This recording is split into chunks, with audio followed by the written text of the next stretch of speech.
Hello guys, welcome back to my new blog video. तो कैसी हैं आप सभी? आई होप आप लोग बहुत बहुत अच्छी होंगी। तो दोस्तों, आज का वीडियो शुरू हो रहा है ना, सुबह के 6 बजे के आसपास का टाइम हो रहा है। और इधर हम मॉर्निंग रूटीन ख़त्म करने के लिए लग गए थे, क्योंकि सुबह से ना गृहिणियों की आदत होती है कि जैसे ही आँख खुलती है ना, सबसे पहला नंबर घर की साफ सफाई से ही शुरू हो जाता है। तो बस इसी उसमें हम भी लेके झाड़ू लग गए थे पूरे घर की साफ सफाई करने के लिए।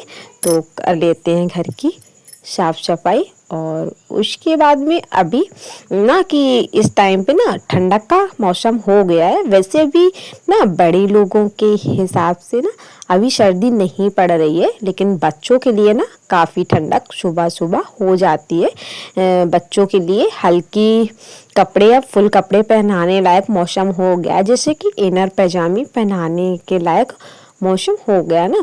तो बाबू को ना हम भी इनर पैजामी सुबह से पहना देते हैं।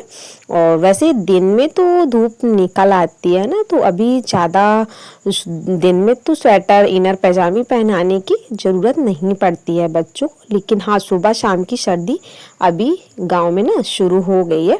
और वह छोटी बच्चों के हिसाब से ना सर्दी होने लगी है, लेकिन अभी बड़े लोगों को अभी सर्दी नहीं लगती है। अभी ऐसी बस फुल कपड़े पहन लो, उसी में सर्दी समझ में नहीं आती है। और वैसे तो दिवाली ना इस बार थोड़ा जल्दी हो गई है, और ज़्यादातर सारे त्यौहार थोड़ा जल्दी जल्दी ही हो रहे हैं, क्योंकि वैसे दिवाली नवंबर के बीच में या तो लास्ट में ही होती थी जाके दिवाली। लेकिन इस बार ना कुछ सारे त्योहार जल्दी जल्दी से ही हो रहे हैं, और सर्दी ना तो अपने टाइम से ही होना शुरू होगी।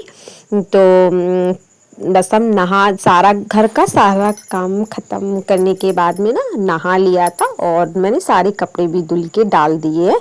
और क्योंकि ना अब सर्दी की वजह से ना अब धूप भी थोड़ा कम निकलने लगी है, बस हल्की फुल्की सी धूप निकलती है। और जबकि वही 7:30 के आसपास का टाइम हो गया है, लेकिन धूप अभी भी बिल्कुल भी नहीं निकली है। तो बस मम्मी खाना बनाना शुरू कर दिए थे। तो मम्मी सुबह ही जल्दी नहा लिए थे, तो मम्मी खाना बनाना शुरू कर दिया था, और हमने भी झाड़ू लगाई थी। और उसके बाद में मैंने सारे कपड़े धुले, और कपड़े धुलने के बाद में नहाना धोना भी हमारा हो गया है। और मेरी आदत है नहाने के बाद में तुरंत से पूजा करने की। तो इधर अब हम मंदिर को भी साफ कर दिया था, उसके बाद में कर ली थी पूजा। तो इधर हमारी पूजा भी हो गई है।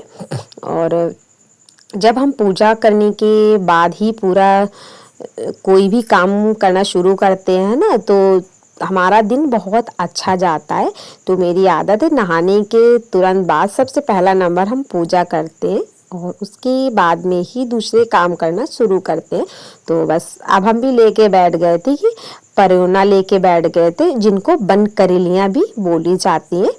तो इनको भी लेके बैठ गए थे। और ये ना सब्जी मुझे खाने में बहुत ज़्यादा ही अच्छी लगती है। तो मम्मी भी खाना बनाना शुरू कर दिया था। तो गैस में ना दाल चढ़ा दी थी पकने के लिए। तो बस दाल की भी गैस निकल रही है, और जैसे ही दाल की गैस निकल जाएगी उसमें हमें लगाना है तड़का।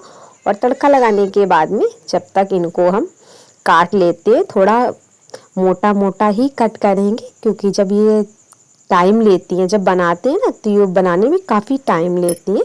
तो इधर दाल गैस में पका ली गई थी, और उसके बाद में ना और इधर अब मम्मी चूल्हे पे रोटियां बना लेंगी। और क्योंकि चूल्हे की रोटियां खाने में अच्छी लगती है, तो बस सब्जी वगैरह जो दाल वगैरह बननी होती है वो गैस में बन जाती है।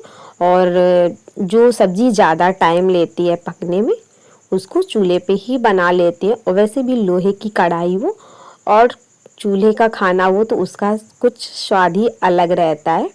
तो बस इधर मम्मी ने रोटियां सेक ली थी, और सेकने के बाद में फिर अब बना ले रही हैं वही बन करेलियाँ, मतलब परयोना। मेरे यहाँ तो परयोना ही बोलते हैं इनको, लेकिन कहीं कहीं ना इनको बन करेलियाँ भी बोली जाती है। सब्जी तो एक ही होती है, हरी पत्ते वाली सब्जी कोई भी हो, लेकिन कहीं कहीं कुछ और बोला जाता है और कहीं कुछ और बोला जाता है। और अब हल्की फुल्की धूप भी निकल आई है, और उसके बाद में ना ये सब्ज़ी बनने में टाइम ज़्यादा लेती है और वैसे भी हल्की आंच में ये बनाई जाती है, इसलिए इनमें टाइम ज़्यादा लगता है बनने में। और गैस में ना अच्छे से पकती नहीं है, थोड़ा जल जाती हैं। और चूल्हे की सब्ज़ी जो भी बनी होती है वो खाने में भी ज़्यादा टेस्टी लगती है। और वैसे भी दाल के साथ इसको खाओ तो बहुत ज़्यादा ही टेस्टी लगती है खाने में। तो दोस्तों अगर आप लोगों को ये थोड़ा सा भी वीडियो पसंद आए तो लाइक शेयर एंड चैनल को सब्सक्राइब ज़रूर कीजिएगा। तो ये सब्ज़ी बनने में ना मुझे कम से कम 20 से 25 मिनट के आसपास लग गया था और सब्ज़ी भी हमारी बनकर तैयार है। और आप लोगों ने देखा ही था कि कितनी ज़्यादा काट के मैंने सब्ज़ी को इसको रखा था, लेकिन ना ये अच्छे से बनने के बाद में बिल्कुल आधी रह जाती है। और इस अरहर की दाल यानी तुअर दाल के साथ बहुत ज़्यादा ही टेस्टी लगती है खाने में।